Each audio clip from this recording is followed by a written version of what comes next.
This is the Galaxy S25 Edge, and in this video I'm going to show you how to change the notification sound volume. The first way to do it is to press the volume button at the side of your phone here and then tap the three dots.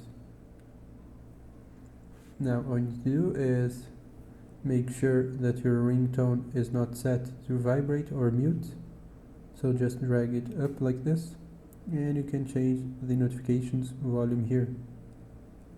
You can also go to the settings and then sounds and vibration, and again set to sound, so you can change the volume here,